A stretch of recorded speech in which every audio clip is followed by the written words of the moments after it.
Hello, this is Julian Charles of themindrenewed.com, podcasting to you from the depths of the Lancashire countryside here in the UK.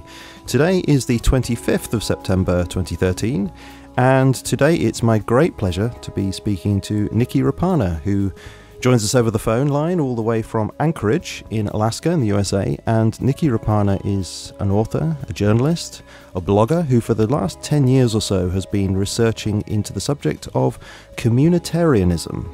And she and her daughter Nordica Friedrich began their research back in 1999, but by 2003 they had identified, and this is their words, they had identified the dialectical scam leading the world to adopt communitarianism. That is, communitarian solutions to various exaggerated or fabricated problems in the world. And central to their work is an investigation into global sustainable development and how genuine local efforts to become more sustainable are in fact being manipulated by this communitarian philosophy so as to further a globalist New World Order agenda. So, Niki, it's great to have you on. I know that our conversation yesterday didn't take place because of an incident with our rabbit here, which I won't go into in great detail. It's great to be speaking to you today properly. Thanks for joining us. Thanks for having me again. Did you catch that rabbit, by the way? Do you know, we did actually catch the rabbit. It was out all night. We were quite convinced that it was going to get eaten by a fox, but my daughter did catch it this morning, so she did extremely well. And it's fine. It's back in its hutch now. Wonderful. Now, as I said yesterday, it would be tempting to just jump straight into a series of questions to get a handle on what communitarianism is all about. But, you know, that's really not an easy thing to do because it is such a nebulous subject. It's a kind of all-embracing kind of subject. So what I want to do to start with is to ask if you could give us a kind of snapshot as to what communitarianism is, a kind of headline, so we've got something to grab hold of to start with before we get into any detail, and sort of tell us something about how you and your daughter got into all this work. Well, we came up against the dictatorship of the community without knowing that that's what it was. And it took about a year to follow the language through all of the reasons that were given to us for these illegal home invasions, land grabs, many of the sustainable development principles and practices that were happening in Seattle in the late 90s led us to find communitarianism because that's where all of the terminology that they were using to justify their illegal actions was coming from. So it was a long process. It was a lot of reading because these things are buried in documents that go on and on and on. They're very repetitive. They're difficult to follow. They twist the language in a way that makes it all sound very benign. So it was difficult then, and it's difficult now to get people to understand that basic terms that they use, just like the word community, doesn't mean what I thought it meant. Every time they used the word community, I thought they meant me too. But I lived in that community. And it took a long time to realize that when they say community, they mean themselves. Okay, can we go back to the very first base with this? Because you say that you were in Seattle at the time, and you found yourself in a situation where you were asking questions about what was going on locally. Can you tell us what was actually happening? Well, there was a plan for a proposed light link rail from shopping mall to shopping mall, which didn't make any sense at all because it's Boeing and Microsoft country, and people commute for an hour and a half to 2 hours a day down there, so they always needed some kind of speed rail. And when I was a kid in the 60s, they called it a speed train. And then by the 90s, it was called light link rail. And it's this really slow little train that goes up through all the old neighborhoods, took out all of the urban blight, which is what they were calling it, and they confiscated lots of property under this plan. And my landlord in North Seattle, on Northeast 65th Street and 15th, which is the second busiest intersection in the north side, owned somewhere between 50 and 70 properties because he had always planned on working with the developers when the time came to develop that part of Seattle.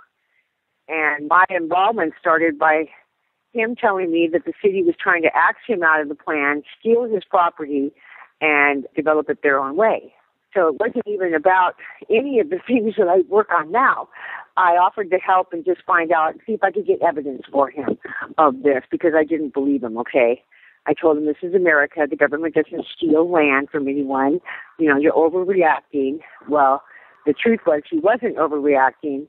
And not only that, but inside the plans that I was studying to see what was happening with his property was where I found all of the new enforcement against the tenants. I wasn't a property owner. I was a renter. And to see so many of the things that were going to happen to us as his tenants and how we were used was what led me to communitarianism. So was this new rules and regulations that were coming into play that were changing the way in which development was taking place? Yes, they needed to know everything about everyone who lived there. So there was a big database that they were setting up. It was called 2020 by HUD.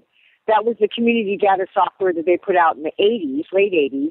And then there was the Compass program under the Department of Justice that was promoted by the Office of Community-Oriented Policing, which is an international policing program that's been adopted in pretty much every Western country now. And they claim that they have to control all the property, they have to control all the people to make it a safe and healthy neighborhood.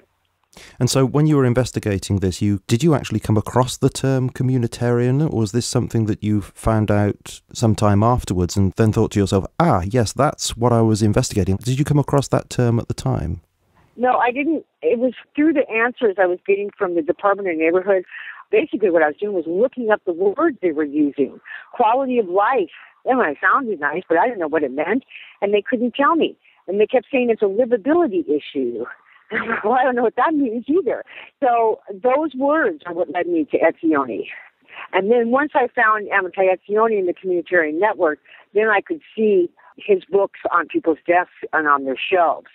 So many of the players in Seattle had read his books, were using his terminology, had put it inside the Roosevelt Neighborhood Plan, which was what we were under. Once I found Etzioni in the Communitarian Network, at least I could see the philosophy behind the actions. So it was through that investigation that you came across these words, and then it was those words that led you to the source. Amitai Etzioni. He founded the Communitarian Network right around the time that Clinton was elected, and Blair. He was the guru to Tony Blair, and then there was Schroeder in Germany, was another one that was promoting it at the same time. I certainly want to come back to this man a little bit later, but I think we first of all need to pin down as best we can what communitarianism is, and that's not going to be easy, as I said at the beginning of the interview. From looking at the two books which you sent to me, 2020 Our Common Destiny and the Anti-Communitarian Manifesto, which you've written with your daughter, the impression that I come away with is that communitarianism is a philosophy. It's a kind of theory as to how to bring about change, but it's also a practice, a practical way of bringing about change. So can you give us more of an idea as to what communitarianism is and how it actually works in the world? Well, from everything that I can find about it, it's a parasite philosophy, and it's a parasite religion, and it absorbs everything that's already in existence.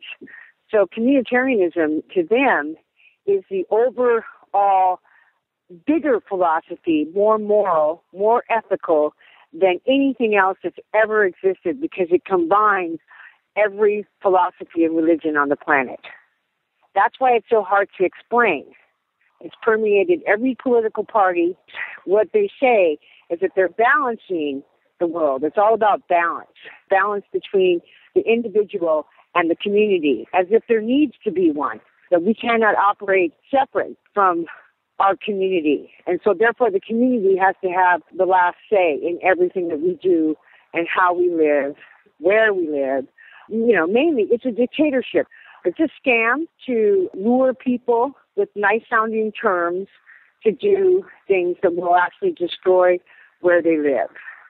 And a lot more people who are actually genuinely working in sustainability, community gardens, all of the things that people are doing to try and buy local, produce local. Everyone understands that that's a healthy place to be if you're not dependent on goods from other places, necessities, There's been a global movement of people taking back their local resources and control over their local environment. So what they've done is jumped on that.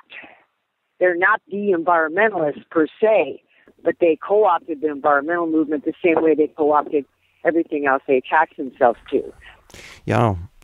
Well, this is the impression that I got through reading the books, which I do think are fascinating, and I really do think people should read them.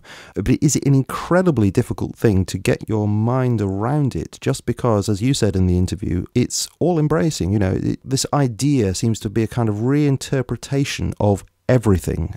And so that's very confusing. You think, well, if it's everything, then what is it? You know, if it's everything, how can it be anything at all? But it's a kind of reinterpretation of everything. And we have to try and pin down what this kind of reinterpretation is. Now, the way I'd like to do it, can I ask you how this kind of thinking affects particular things in life? And maybe we can get an idea of what it is through that. So the first thing I want to ask you about is how it affects property rights. How is it changing the way property rights work?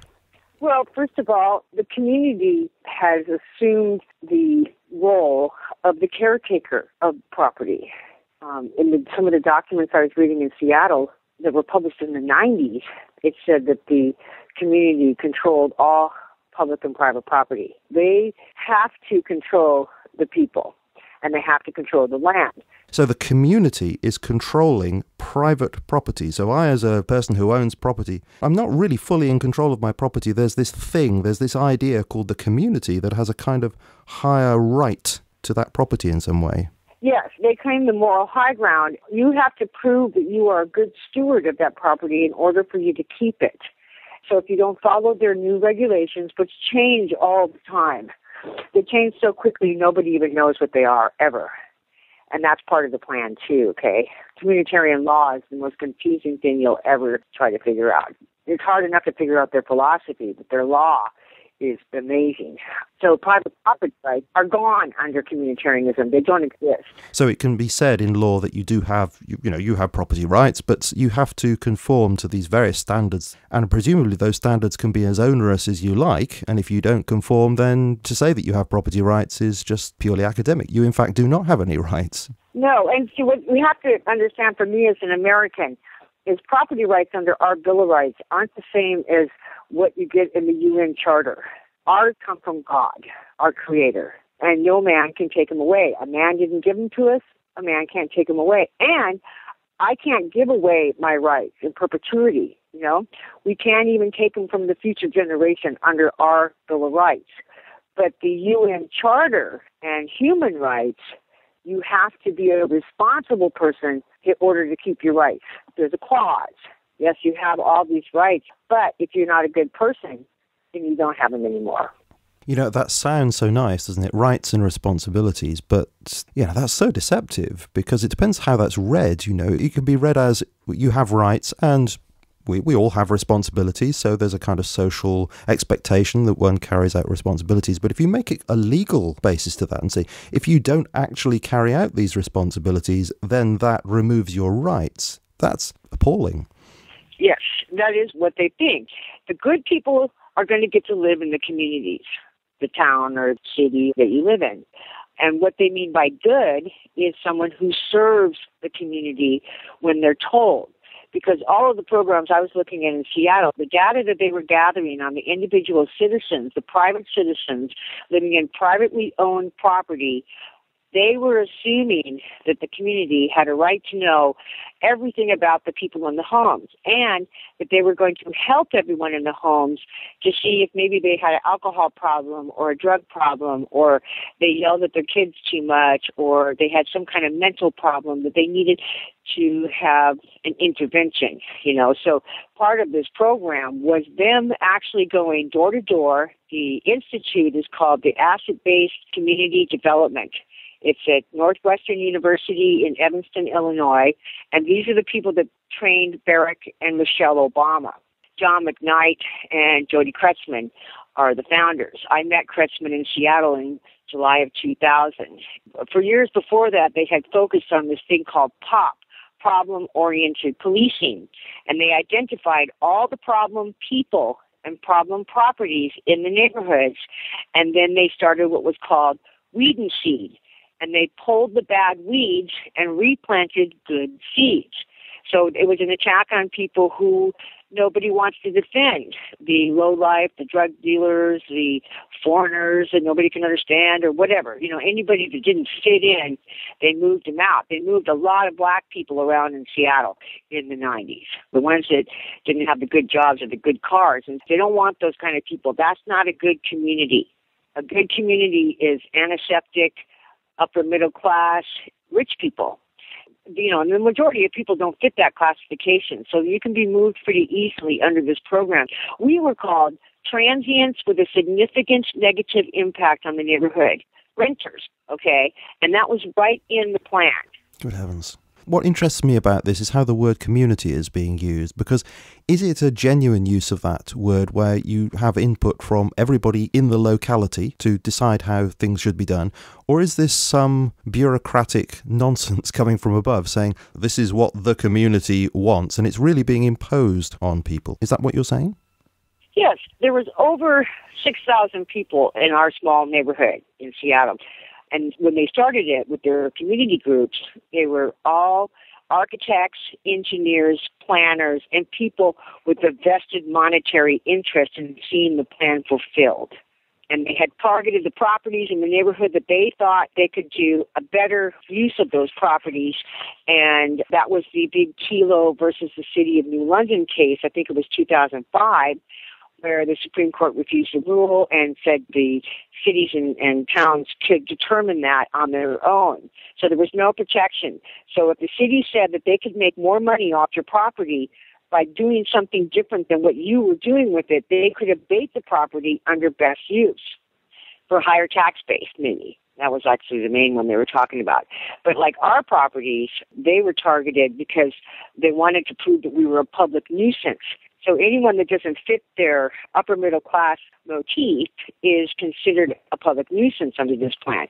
The community is them, and when they said that the community all agreed to the Roosevelt Neighborhood Plan, I went door to door throughout my neighborhood asking everyone who answered the door if they had approved the plan. And every one of them said to me, "What plan?"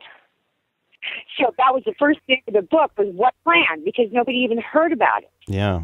So there was really no input from people in the community at all. And so this sounds to me very much, I think you actually do use the word in the book, a technocratic order that's going on here. You have all these, as you say, upper middle class, you've got the architects, etc. They are imposing what they consider to be the good of the community. But in fact, there are all these vested interests, and they are abusing that term to give the impression that this is good for everybody. But in fact, it's really coming from the top. Yes, I called it in one of my articles, enlightened rule by scientists and experts. And the way that they did it in the U.S., they had what they called these visioning meetings. They said in all of their documents that they tried to get everybody to come. Well, Americans don't do business that way. They don't go to meetings. They're too busy working and paying taxes to the Fed. They don't have time. And they know this, okay? In Anchorage, we studied their plan, and we actually put that plan in 2020. The whole thing was they come out with the plan, and they tell you that this is what we see, and we'd like your input. And then they edit out all the input that doesn't go along with it. They identify people who aren't going to go along with it. They become ostracized, and the only people that stay are the ones that are greedy, because they appeal to the greed. Most greedy people can see past all that loveliness and say, I can make money on this, or I can get rid of that neighbor I hate. I think certainly one of the things that comes to my mind when you talk about visioning meetings is Soviet model, where you have the ideas coming down from on high, this is the way it's going to be, and then you have your local officers going out to the community holding meetings supposedly to talk to the local people and, see what they think, but basically what you're doing is just telling them how this is how it's going to be, and, that sounds like a very sort of Soviet kind of model going on there. But you say in the book that communitarianism isn't communism, and it isn't capitalism. It's some sort of mixture of the two. So could you describe how that works? Well, there's a formula, and it's called the dialectic. I wasn't ever trying to teach the dialectic. I was actually, what is the Hegelian dialectic, which is part one of the Anti-Communitarian Manifesto. That was what I sent to Etzioni. This guy, Dr. Etzioni, he is central to this. Obviously, he's not the originator of the dialectical method. We need to go back to Hegel, who we'll talk about in a little bit. But this Etzioni is central to bringing the communitarian doctrine to fruition. Now, you describe him as the most influential living communitarian thinker and guru in the world, and that he has this, what you call an ideology of balancing. So can you describe what that is and why that's so important to this thinking? Well, the balance that Etzioni proposes is to balance the rights of the individual against the rights of the community. The idea is if an individual doesn't want to go along with anything that the community says they have to do, they regulate them. So most of it has been done through regulations. These ridiculous things that people are told they have to do. Your house, you can't paint it without permission from the community. Homeowners associations are completely communitarian. They've introduced it in so many ways. The Communitarian Network's mission statement is to shore up the moral, social, and political environment. And I looked up shore up, because I really wanted to know for sure what that meant. And it means to prop up or hold up something that cannot stand on its own. So their basic premise is that our moral, social, and political environment cannot stand up without them, period. And that they have to balance any ideology or any law that we have that supported our former wrong view of liberty, freedom. Those were just extreme views that ruined everything. And so now all of these rights have to be balanced against the responsibility to serve the community. So there seems to be this kind of relativizing of any differences whatsoever. So, I have a quote here, actually, which you have in your book from the Institute of Communitarian Policy Studies at George Washington University. And this is talking about Etzioni. Let me quote it because I think this pinpoints it very well. It says, in the wake of the 2008 presidential campaign, Amitai Etzioni writes that Americans are defined, and define themselves, by race, age, political affiliation, country of origin, and native language, but that we as a people want to look beyond these divisions to the values and interests that unite us. New common ground embodies this zeitgeist, showing the ways that traditional boundaries among ethnic groups, political ideologies, and generations are blurring, and how to hasten the process. So it seems that all those differences between people are being painted there as divisive, and that we need to somehow relativize all those differences, make them somehow not important anymore, so that we can give over control to the technocrats who are coming in and saying, well, we have a better way, a better politics, a better way of relating to each other. To my mind, this whole thing sounds deeply patronizing and controlling. It's offensive to me.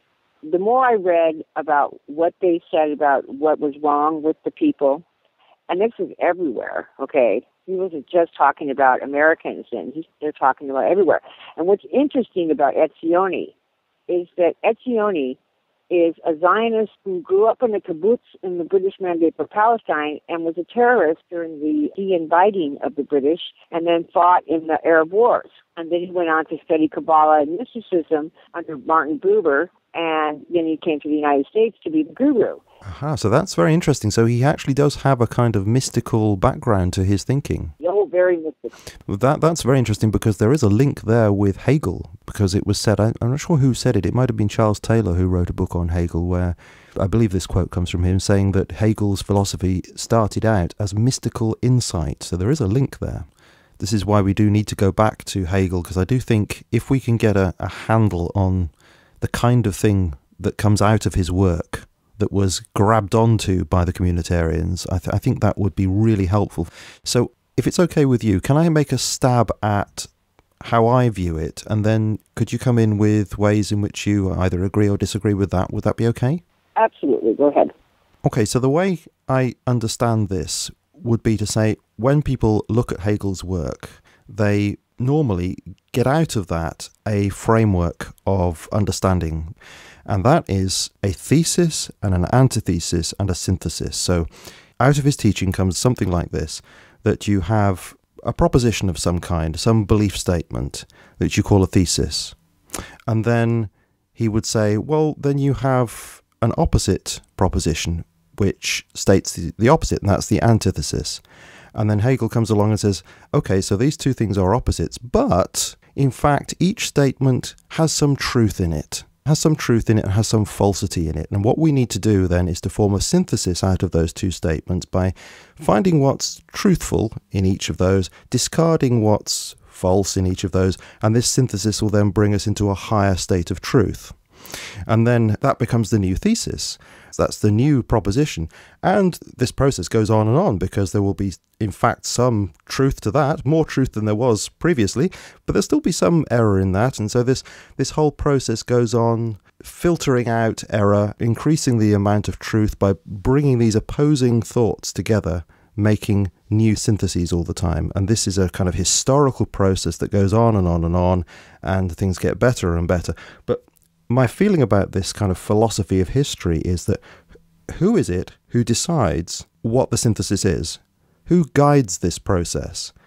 And that's what worries me about Hegel's thought, and how it seems to me it can be a tool for despots to come along and say, well, we're the people who are going to say what's true in what you think and what's true in what you think, and bring those ideas together. We're guiding that whole process. Now, do you think that that was the kind of flavour of Hegel's thought, that the communitarians thought, this is what we can use? Well, yes and no. I think that Hegel was an initiate, and this is an ancient idea that mankind will only reach perfection in philosophy. So when you go back to the philosophy that all of this is based in, you can find the same thread in Plato, Aristotle, the consistency of that idea that philosophy is the ultimate truth. The purpose of this Hegelian dialectic and many other dialectical forms that have been created along the way, like Marx's dialectical materialism, turned Hegel's dialectical idealism supposedly on its head. But the purpose was always the same. The underlying reason for the dialectical way of thinking was social evolution, is what they're promoting through the dialectics. So the dialectical process is used to push us into accepting new ideas. You won't find the American Bill of Rights in the dialectical process. It's completely not part of it, protecting individuals from invasive government, because that's what the Bill of Rights is. It's basically a set of rules that they cannot cross these boundaries. And so the purpose of all of this is to get around that idea that they have the right to do all of the things that the Americans said, no, you can't ever do these again to anybody, our children, grandchildren, and forever. They reserve these rights in perpetuity forever for everyone, saying that these are basic standard rights, that the king cannot come into your house unless he's invited or he has a warrant with the authority of law behind it. Sure. And then what Hegelian then does is to come along and say, yeah, but that's a thesis. There's some truth to that, but there's some error to that. Somebody else might think, well, it might be important to give up those rights or suspend those rights for the good of the community, and there's some truth in that. So let's bring those two ideas together and find that, yes, under certain circumstances you can use your rights, but there'll be other circumstances where you have to give up that for the good of the community, and that's a higher truth that we've reached there.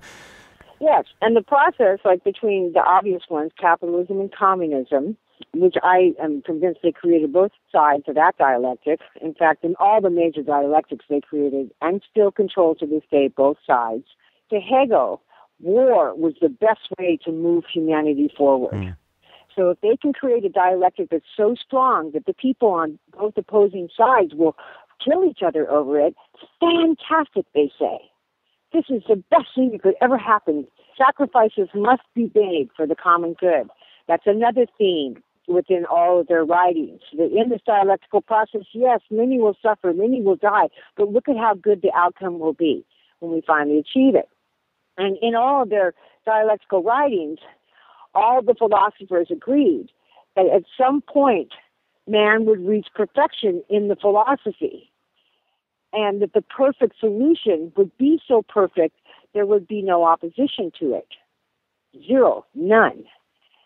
And so when we wrote our thesis against communitarianism as the perfect synthesis in the Hegelian dialectic, part of the reason why we published it was to prove that there was opposition and therefore it cannot be perfect based on their formula.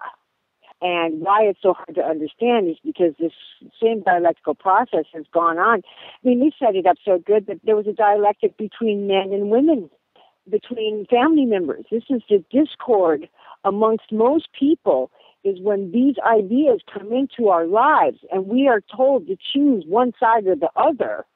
You're either with us or against us, you know.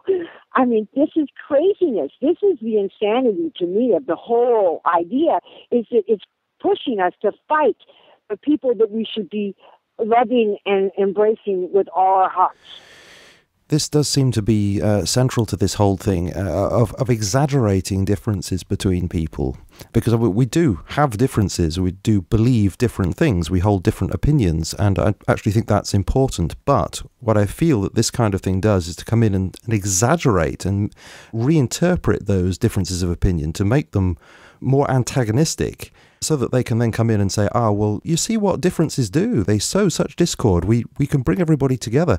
Though it seems such a distortion of genuine differences that people may have about things. Yes, and a lot of times what they do is they become their own opposition, and they create something. Some people call them false flags or false events, you know, where when they're trying to push an issue that has no sides already.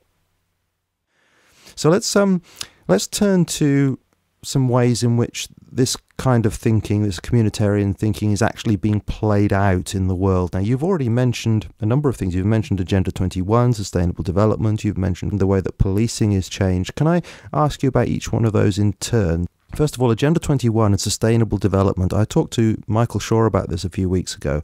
Can you explain how communitarianism is the real philosophical driving force behind Agenda 21 and sustainable development? Yeah, well, that's kind of hard to do because there is no direct connection between communitarianism and Agenda 21 except for the one that we made. It's only in the language within the plans and the way that the plans are introduced, and then the purpose of the plans is a communitarian purpose. But if you don't understand the communitarian language, then you won't see that. You'll never make that connection, which is why for 14 years, really, it's still very few people even mention communitarianism when they talk about Agenda 21, you know? Mm-hmm. Okay, now what I'm wondering is if there is a link here which we can explore, because you mentioned about the visioning meetings or visioning councils. Now that's also something that Michael Shaw mentioned about how people are invited to discuss what's going on with new smart developments and these kinds of things. Now you've said that often people don't turn up to these meetings, and the people who are organising it know that people are not going to turn up.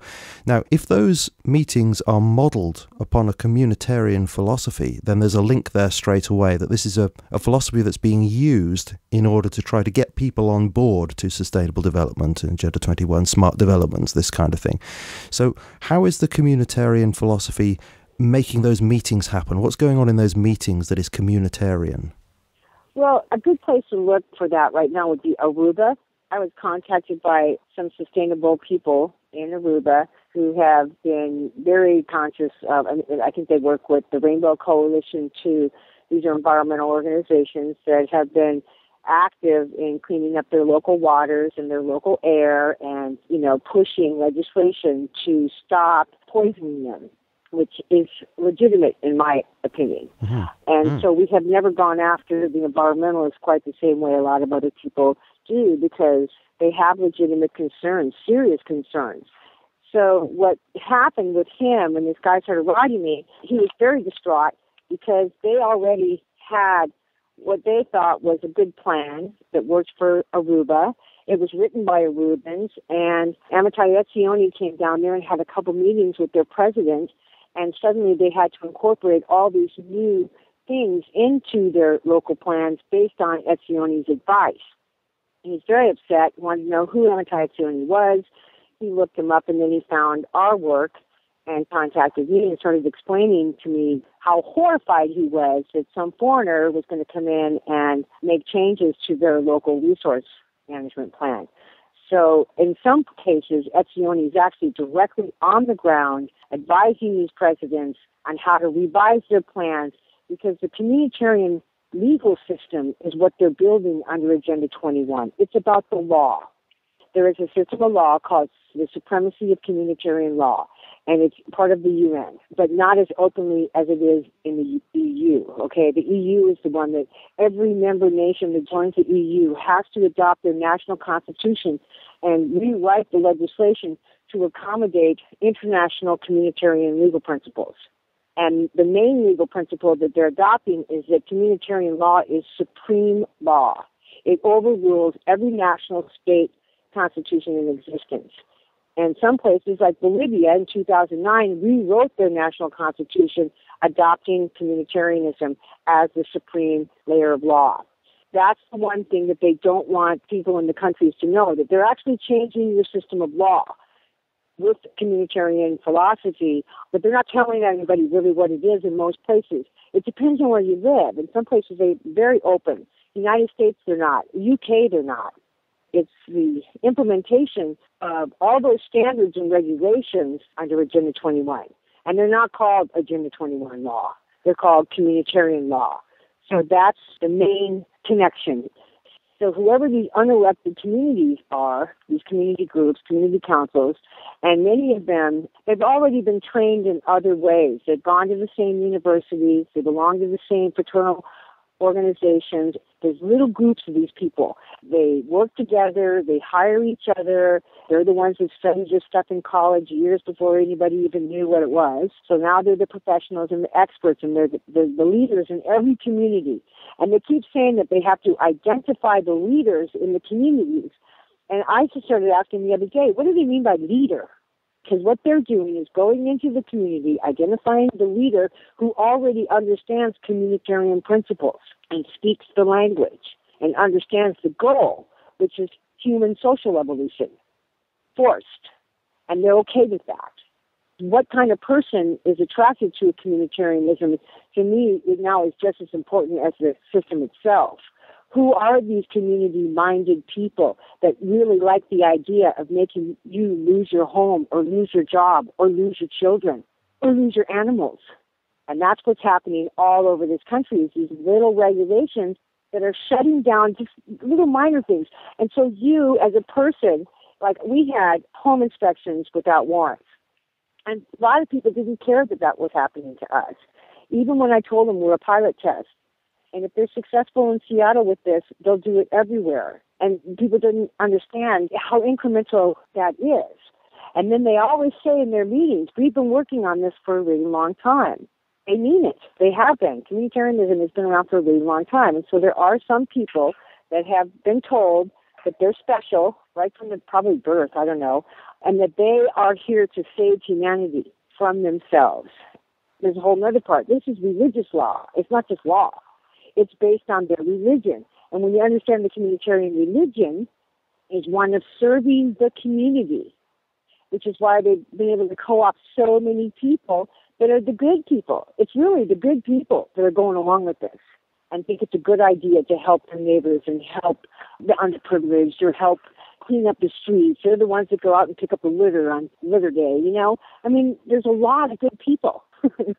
And so they have bought into this in a way that's so sad. Well, you bring up this religious dimension, and one thing that I immediately think of is, you know, I'm a Christian. I believe certain things to be true and other things to be false. You know, I'm just pick an example. I believe that Jesus rose from the dead, let's say. And I know that my Muslim neighbour will disagree with that. And in fact, I've spoken to many Muslims over the years, had great conversations, you know, absolutely fine. We talked about the things that we agree, so many things we agree on. We talked about the things that we disagree on, no problem whatsoever. And yet my feeling is that the communitarian wants to come in and say, oh, well, look, you know, when people disagree, there's discord. And when people disagree, that leads to war. So really what we need to do is to recognise that we're all the same, really, and then recommend a kind of universal religion, you know, where we can all get together and realise that we're all the same and all our differences don't matter. But that strikes me as a new religion. It's not really a synthesis of opposing views. It's saying people cannot have any views at all except to accept this new religion, which we can call a communitarian religion. Do you feel that something along those lines is beginning to shape up with the use of pagan deities, tapping into indigenous religions. I mean, did we not see in Bolivia a rewriting of the Constitution actually invoking Mother Earth? Well, what I found very, very interesting was when I found out that the Mother Earth religion of Bolivia that was introduced as law at the last Rio conference, the big Rio Plus 20, as the 11 laws of Mother Nature in honor of, it's called Mother Earth rights. And actually they proposed to give Mother Earth the same rights as humans. Pretty interesting read. And yes, they say the Pachamama is based in 500 years of communitarian tradition. So they've already identified that religion as communitarian. And then you can look at the laws and see how ridiculous these laws from Mother Earth are, and look up the Pachamama Alliance sometime, and you'll see how many people around the world love this. Because again, on the surface, it sounds like they're saving Mother Earth from the bad corporations that are destroying the planet. So this is actually a way of getting people to go along with a program that might be to their detriment, but they'll think, because there's a religious dimension to it, they'll have a motivation to go along with it. Oh, I'm doing good. In fact, I'm doing spiritual good. I might involve personal sacrifice, giving up my private property or whatever it might be, but I'm serving Mother Earth. This seems to be a really cynical misuse of religion, actually. Yes, it is, and it's rude. It's rude to take indigenous people and all of their beliefs and put them under one blanket ideology created by dialectical thinkers. And so that piece of it, they never want to tell you how deep the deception is and how easy it is to convince people that they're doing something good. So they take the best, okay? They've taken the best from Muhammad. They've taken the best from Buddha. They've taken the best from Confucius, because in China right now there's a whole rejuvenation of Confucianism, and they're calling it communitarian Confucianism. So each area of the world where there used to be a lot of people believing the same thing have already been co-opted under communitarianism, and the pagans, who may or may not really have worshipped Mother Earth all these years, I don't know, but now they're being told that that worship is communitarian worship. So it's just as rude to the pagans as it is to the Christians, as it is to the Muslims, as it is to the Tibetans. Now the Tibetan monks are supposedly all communitarians. Everything is being defined from a communitarian perspective. So when we embrace communitarianism fully, which Bill Clinton said again, we're almost there, people. He just said that the other day. You know, they have their cheerleaders out there. The world has advanced into a higher state of being. Yeah, I do expect that the majority of people who use this term don't really understand all the ramifications that you've been talking about. I suspect they look at it as a warm, fluffy community kind of word, and they look at the warm, fluffy language and think, oh, that sounds good. I suspect the vast majority of people in these organizations don't realize the danger that's there, and that in fact it's only a very small number of people who actually are manipulating this situation. But it does strike me that you're right. There is manipulation going on here because it seems so intrinsically cynical as a system. And I think you bring that out very, very well in the book with the research that you've done and the masses of quotes that you put in the book which illustrate this. So I think really for people to get a proper grasp of this, they really do need to read your books, the 2020 Our Common Destiny and also the Anti-Communitarian Manifesto. So I'm going to link to both of those in the show notes. Is there anything that, as we're coming towards the end of the conversation, is there anything that you would like to say that to sort of sum up? And I'm thinking here in terms of everything we've said so far seems negative. There's this big problem. There's this way of thinking that seems to be increasingly taking over the world. And as individuals, we can think to ourselves, well, there's nothing I can do then. You know, I can't be like Niki Raapana and write a book about it. And so what can I do just as an ordinary person to help this situation at all? What advice would you give? Stop choosing sides. That's the dialectic. Pick a side, any side. We don't care what side, and then we'll argue till we kill each other. Stop that. That's the key. If we quit choosing sides, there would be no sides. There would be no dialectic, and there would be no synthesis. we're constantly bombarded with issues that we can't really know all the facts about and forced to choose a side. And to stay out of that is almost impossible for people. How do you feel about smoking? How do you feel about religion? How do you feel about cars? All of these debates, these are fake debates. They're not even real. They don't even need to happen. They're just consuming our daily lives with, ideas and ideology, and that we don't even know why we're arguing. We're just arguing. I don't know how to tell people really to stop arguing, but I won't engage. Every time someone tries to get me to engage, I say, I don't argue inside the dialectic. It's a circular argument. It goes only one place, to communitarianism. Just to be anti-communitarian is to think for yourself. Because what you're saying is, I don't want your solution. I don't buy your argument, and I don't want your solution. And, our only advice was ever to people to think for themselves. Sure. Let me get you absolutely right here. You're not saying that we shouldn't have views about things. It seems to me that what you're saying is that we can have our views, we can believe certain things to be true and other things to be false, but we shouldn't be drawn into destructive debates about these things which lead nowhere, which is what the communitarian wants us to do, so that they can then come in with their solution. Is that what you're saying? Yes, because there are some things that can't be argued. What you believe is what you believe. Why would I ever argue with what you believe? If you notice, there's never an end. These are never-ending debates, and they're circular. And each side just gets worse and worse, flinging more insults, because eventually it just degenerates to second-grade terminology, Well, I'm not sure I fully agree with you on this. So I just want to come back to my example that I had, if you don't mind, about that, talking to Muslims, for example.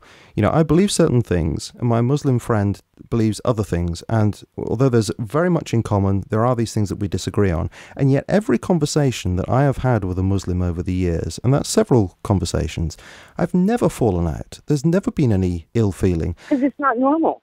That's what I'm saying. It's not normal. But we do have differences of opinion about things, and we do have a conversation where we are actually disagreeing with each other, but there's no ill feeling there. The communitarian, it seems to me, wants us to do one of two things. If you disagree, that will lead to strife, that will lead to war. So, therefore, the second thing is then, don't have opinions. Exactly. Don't talk to each other.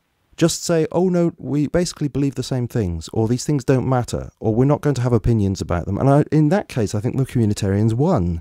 Well, what they do is shut down the real conversations that don't lead to violence. Those are the ones they don't want you to have. One of the first things I read was that when Israel became a state in 1948, it shut down academic discourse between Muslims and Jews and Christians. And that was really important to me to see that there had been academic discourse for years prior. And as soon as one type of political ideology took control of the academic environment, it shut it down. The same thing in Nazi Germany. If you didn't go along with the party line, you were fired. You weren't allowed to teach. So any academic discourse that doesn't lead to a communitarian war, then why have it? It's pointless to them. So I've had some wonderful conversations with Muslims, too, in the course of this study, and they're very respectful. Absolutely. Every one of them has been very respectful. So I know that the dialectical concept is phony, and I know that it doesn't exist between people who really do want to learn, because it's learning. When you're talking to someone, you're learning about them and what they believe, not necessarily that you're going to jump on their bandwagon, but you want to know. Those questions can't be asked anymore within anybody that watches television or listens to the radio all the time. Has got this bombardment of dogmatic sayings that they latch onto, and that starts the fight. As soon as you start attacking someone, they attack back, boom, it's over. There is no discourse. Absolutely. It's the presenting of caricatures and sound bites that does whip people up. And I often think that this is the way that the conflict between Christians and Muslims is being whipped up in many cases. Yes.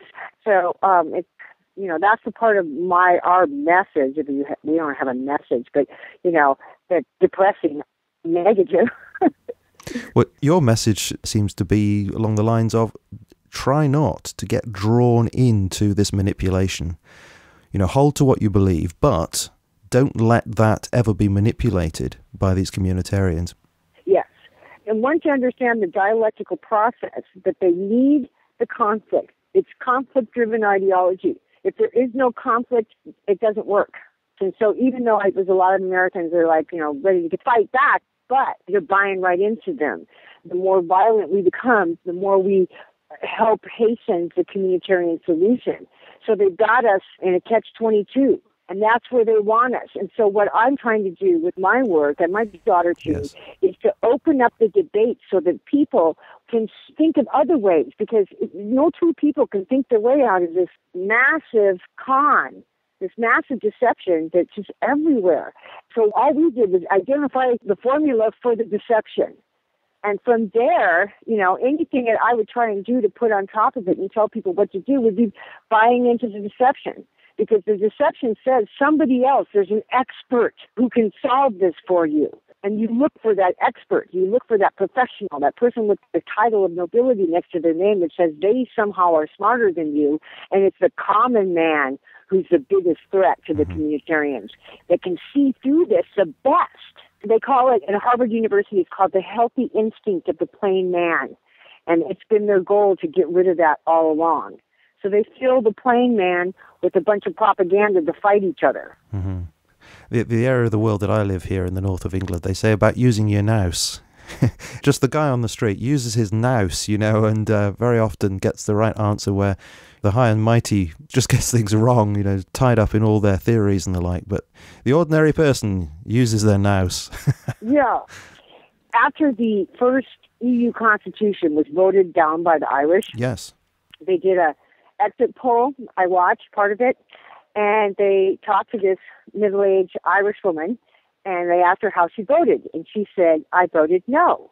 And they asked her why she voted no, and she said, well, I couldn't understand anything in there, and I figured anything that I can't understand can't be good for the Irish. Indeed. Absolutely. And so the reaction to that was, oh, well, I'm afraid the people got it wrong. We need to do the vote again. Yes. The Dutch and the French also voted down the EU Constitution in 2005, I think it was. And it was in the newspapers over there, I think I put this quote in the book, that it was rejected because of the supremacy of communitarian law clause. So two nations of people understood that they were giving up their national sovereignty in a way that they weren't willing to do, because communitarian law is vague and evolving. It'd be one thing if they gave us a set of rules that we could all live by and people could vote and say, yes, that sounds good to me. No, you'll never know what communitarian law is because it's not written in stone. And you say in the book that the EU really is the testing ground for a global application of this. The EU is the model, yeah. Each regional union that they're forming is being formed under communitarian supremacy of law. The WTO uses it. It's not spoken of very frequently. And there's case law in Luxembourg going back to the 50s on these community laws. So, and they call it community law interchangeably with communitarian law in the EU.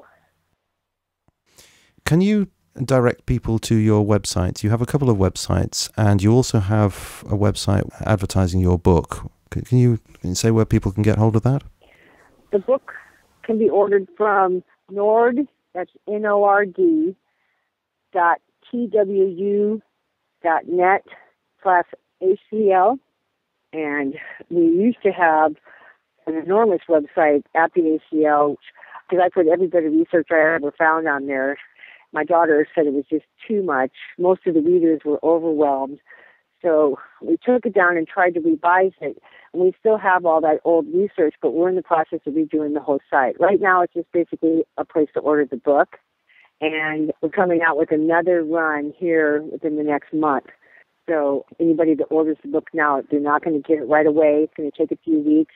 The ebook, as soon as we get the order, we can send the PDF for that. And then my blog, that's just Raapana.blogspot.com. And I called it Living Outside the Dialectic, Seeking a Path Not Included in the Plan. That's really what I'm doing. I'm just trying to find my way out of this myself now. Mm-hmm. You know, it started as an academic challenge to Etzioni, the American Sociological Association, and the Communitarian Network. You know, became something much more personal along the way. And today, it's just, I don't want to live under this. I don't want to live with these people. I don't want them to have any power over me or my neighbors or you for anyone. So that's kind of all I have left, is just, why are we letting them do it? Who are they? So you have quite deliberately taken yourself out of the system in order to do your research. Yeah. And this is guiding the way that you're living your life now.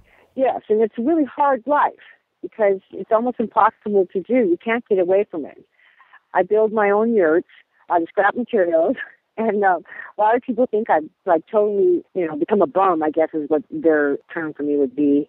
But I don't ask for handouts. I'm not a government assistant. I don't feel like I can take their money, which is fine because they're going to pull all these social services from people in the United States pretty soon anyway. So I'm glad I'm not dependent on them. I live very frugally. Take my suffering in stride. I've actually taken my suffering and done something really wonderful for myself. I'm a lot healthier. I'm 57. And had I stayed in my comfortable life, I don't think I would be anywhere near as vigorous as I am today, because I have to be. I camp year-round in Alaska. But I've managed to learn a lot of things. I kind of like this primitive lifestyle for myself. I would never suggest anyone else does it. But I have a purpose. I have a higher calling for myself, if you will. Okay, that sounds corny, but it's true. So I'm just going along with it and hoping that it's the right thing to do. Hoping more than anything, Julian, that I'm not playing into the dialectic and helping the communitarians with my work. That was the main thing that concerned me. I don't see how you could possibly be doing that. No, I think you are exposing this philosophy, and indeed this religion. Well, it sure looks like it now because I'm not successful, and that's the sign to me that I'm on the right track. Yes, that's what I keep telling myself too. No, I'm sure you're quite right, actually, yes. Well, Niki, it has been fantastic to have you on. Thank you ever so much for sparing this time to talk to us. I know you're standing there in the cold, and we actually had to stop the interview at one point so you could go back in and have a warm up. It must be freezing where you are. But thanks for all the work that you've done and all the time that you spent with us today. It's a very, very difficult subject to come to grips with, but I do hope that from this conversation, at least we've had some kind of flavour of this communitarian philosophy so that people can get an idea of what it's about and then move from there to actually reading the text itself. So thanks ever so much, Niki, for coming on. It's been a pleasure to speak to you. Thank you for having me, Julian. You're a nice man.